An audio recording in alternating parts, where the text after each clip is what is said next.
Ya Roh Kudus, Engkau diutus ke dalam dunia ini untuk menjadi penolong kami, mengasuh kehidupan kami, membimbing kami ke dalam kebenaran, menginsyafkan kami akan dosa kami, dan mengajar kami untuk memuliakan Tuhan Yesus. Ya Roh Kudus, saat ini tatkala kami hendak membaca firman-Mu, merenungkannya bersama-sama, baik di sini maupun di dalam ruang kelas untuk anak-anak, kami mohon Engkau memberikan kami pencerahan. Berikan kami terang, supaya kami dapat mengerti kebenaran. Kalau bukan Engkau, bagaimana kami dapat memahami firman dan memperoleh berkat yang tersedia di dalamnya. Ajarlah kami dengan cara-Mu yang bijak, cara-Mu yang lembut tapi penuh kuasa. Bukalah pengertian kami, juga buatlah kami sadar akan keadaan kami. Tegurlah kami di mana perlu, hiburkan pada waktu kami membutuhkan. Tuntunlah kami di jalan kebenaran. Terima kasih. Dalam nama Tuhan Yesus kami sudah berdoa. Amin.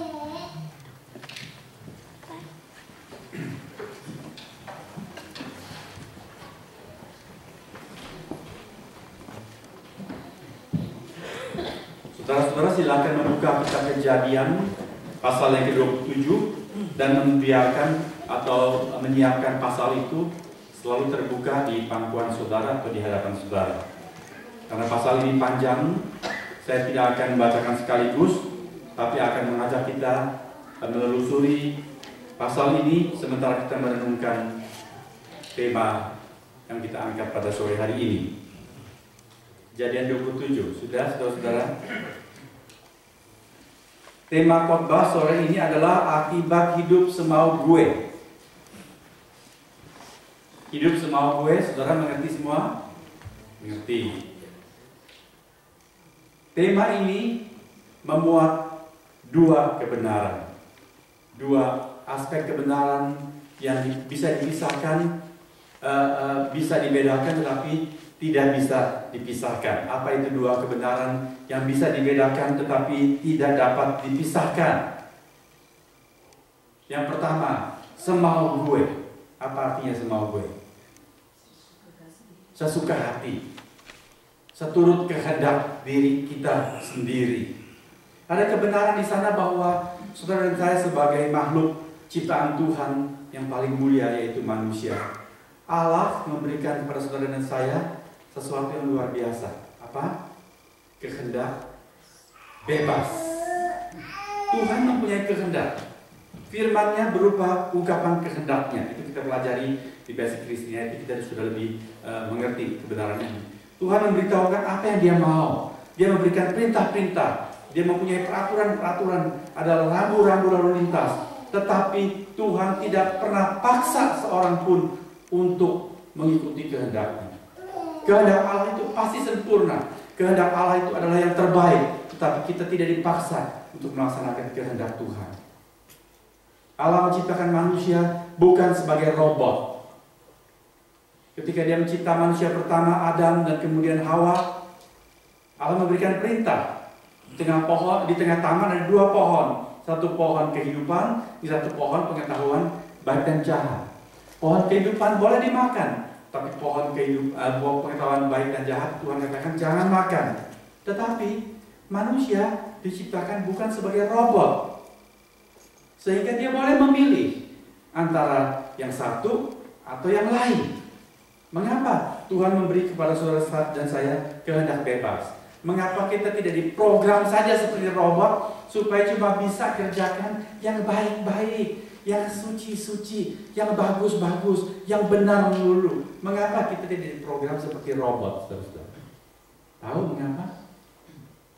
Karena kalau kita diprogram sebagai robot, seperti robot, cuma bisa memilih yang baik, lalu apa artinya baik kalau tidak bisa ada kemungkinan jahat? Jelas. Kalau kita cuma bisa pilih yang baik, tidak mungkin memilih yang jahat, maka baik itu tidak ada nilai. Betul? Tidak ada value apa-apa. Baik baru bisa menjadi baik kalau kita ada kemungkinan memilih jahat. Kita bebas melakukan apapun menurut kehendak kita.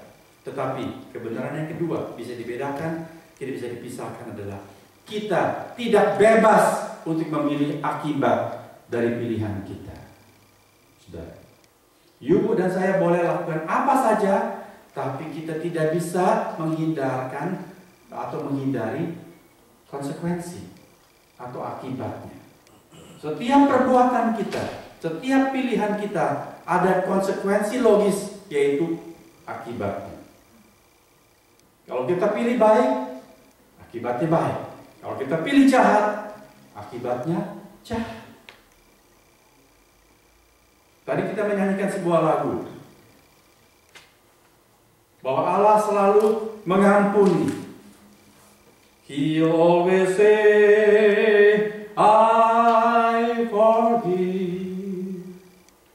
Jadi Pak Taufik sudah menguraikan dengan tepat sekali, kapan saja kita berbuat salah, kalau kita mengaku datang kepada Tuhan, mohon pengampunan, Allah selalu mengampuni.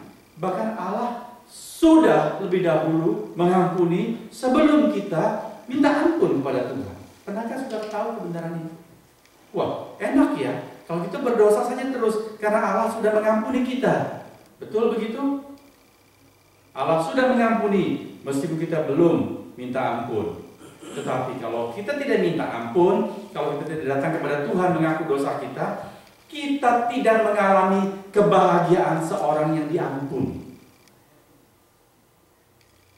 Di dalam Lukas 15 diceritakan mengenai seorang anak yang durhaka. Papa masih hidup, tapi dia minta warisan. Itu anak kurang ajar sekali. Tapi papa ini yang menggambarkan Allah memberikan kebebasan kepada anak itu. Kau mau harta warisan, aku berikan. Demikian Allah mengungkapkan dia tidak pernah paksa kehendak bebas seseorang. Kalau anak itu terima warisan, sudah terima warisan, dia pergi bebas, merdeka, tinggalkan bapaknya. Dia merasa rumah itu seperti penjara. Ini tidak boleh, harus begini, harus begitu. Dia tidak bebas, kan dia boleh pergi bebas, foya-foya menurut kehendak dia. Tapi kemudian dia bangkrut, habis segala sesuatu. Sampai jubah yang terhormat pun dia gadaikan. Cincin kebangsawanan sudah dia jual. Tetap dia sudah rutin, bangkrut, habis-habisan.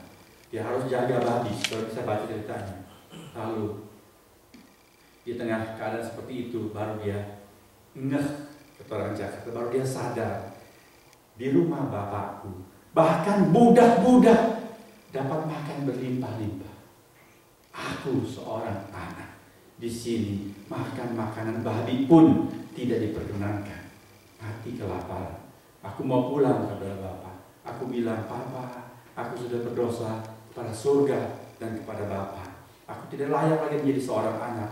Biarlah aku menjadi seorang pegawaimu saja, budakmu, kerja, tidak usah dibayar pun, tidak apa. Ya pulang. Dia lihat rumah di puncak bukit, dia tidak berani masuk. Tetapi dia tidak berani datang dekat. Bapak datang mendekat kepada dia, luar biasa. Bapak itu lari, anak itu berlutut di sana, mengaku dosa. Bapak memeluk seperti tidak mendengar. Apa artinya? Sebelum kamu datang minta ampun, aku sudah mengampuni kamu. Amin, saudara-saudara. Bapak selalu tunggu kapan anak itu pulang. Berapa lama Bapak menunggu saudara? Dia menunggu saya 17 tahun baru saya pulang. Berapa lama Tuhan memanggil? Apakah saudara mendengar? Kalau kita tidak pulang seperti anak hilang itu, dia tidak merasakan hangatnya dipeluk Bapak. Bapak sudah ampuni, tapi dia tidak dapat pengampunan itu karena dia tidak pulang ambil pengampunan itu. Saudara, Bapak selalu mengampuni memang, tetapi satu kebenaran saudara harus tahu. Kalau kita melakukan kesalahan, akibat dari kesalahan itu kemungkinan akan tinggal tetap kendati kita sudah diampuni. Jadi kita harus tahu kebenaran ini. Jangan sembarangan pikir, kalau aku berdosa, aku datang mengaku dosa, pasti aku diampuni. Betul, Allah mengampuni, tetapi akibat kita harus tanggung sendiri. Ada seorang anak nakal luar biasa.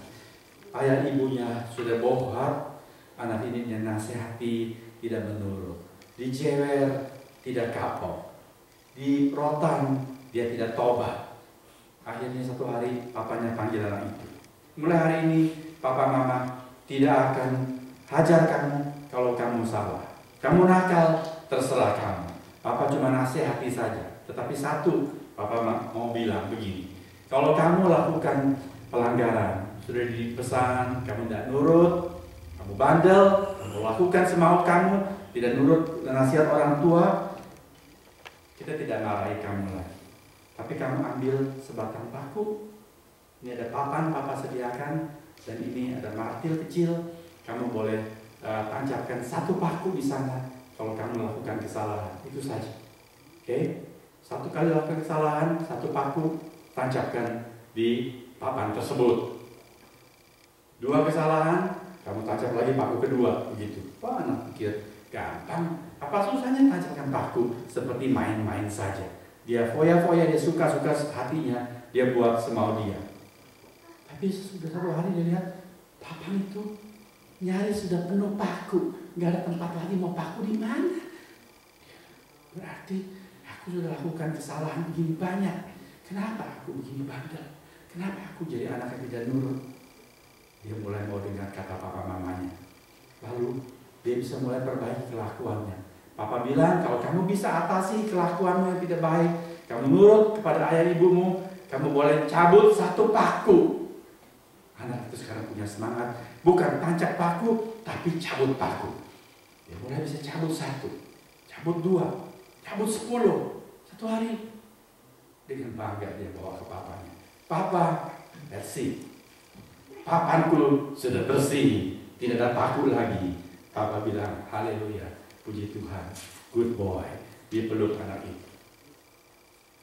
Tapi papa bilang, kamu lihat? Anak bilang, saya sudah lihat. Ini bikin hatiku sedih, kata anak itu. Karena apa? Kata papa. Anak itu bilang, aku sudah cabut semua paku, tapi lubangnya aku nggak bisa cabut. Lubang bekas paku tetap tinggal. Papa bilang, itulah kebenaran yang kamu harus belajar, anakku. Kamu bebas melakukan apapun. Dan satu hari kamu bisa bertobat, kamu bisa minta ampun. Tapi lubang-lubang bekas perbuatanmu mungkin tinggal seumur hidup. Hari ini, dari kitab Kejadian pasal 27, kita hendak belajar kebenaran yang penting ini. Hidup bebas bisa semau gue, tetapi akibat kita tidak bisa hindari, harus kita tangguh sendiri. Minggu lalu kita belajar dari tema hati-hati tembok pemisah dalam rumah tangga. Kita tahu dalam keluarga Ishak dan Ribka, mereka membangun tembok di sana. Ada dua partai dalam satu rumah. Satu pihak ayah, satu pihak ibu. Ishak dan Esau, Ribka dan Yakub. Kemudian timbul masalah. Hari ini kita mau melihat mereka membangun tembok pemisah. Mereka harus tanggung akibatnya. Setiap orang di dalam rumah itu terlibat, dan mereka masing-masing harus menuai akibat dari pemilihan-pemilihan mereka. Mari kita melihat Ishak. Semua membuka Kejadian 27. Kita ikuti pembacaan ayat yang pertama dan beberapa ayat berikutnya. Saya bacakan buat saudara. Ketika Ishak sudah tua dan matanya telah kabur sehingga ia tidak dapat melihat lagi, dipanggilnya Esau anak sulungnya serta berkata kepadanya, "Anakku." Saud Esau, "Ya Bapa." Berkatalah Ishak, "Lihat, aku sudah tua, aku tidak tahu bila atau kapan hari kematianku. Maka sekarang ambillah senjatamu, tabung, panah dan busurmu, pergilah ke padang dan burulah bagiku seekor binatang. Olahlah bagiku makanan yang enak seperti yang ku gemari. Sesudah itu bawalah kepadaku, supaya ku makan, agar aku memberkati engkau sebelum aku mati." Apa yang Ishak lakukan dengan kehendak bebasnya di sini, saudara-saudara?